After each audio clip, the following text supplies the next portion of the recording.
E aí pessoal, beleza? Dica muito rápida sobre barulho de suspensão. Aqui é um Chevrolet Spin, mas serve para todos os carros. Pessoal, se inscreve, compartilha aí, aqui é short, é bem curtinho. Quem quiser mandar seu vídeo, manda. Mas a dica vai dar aqui nesse espaço. Pessoal, antes de você pensar em fazer a suspensão do seu carro, não tô achando folga, nada disso, verifica os coxins do seu carro. É muito comum em carro moderno os coxins de motor, de caixa de marcha, fazer barulho e parece suspensão, parece caixa de direção, e você faz um trabalho de suspensão aí à toa, tá bom?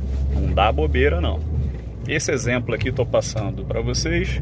Esse carro tá cheio de coxinho ruim, então vamos fazer suspensão? Não, primeiro o coxinho, vamos ver o que sobra depois, tá bom? Curtiu? Deixa seu like, compartilha, se inscreve, grande abraço!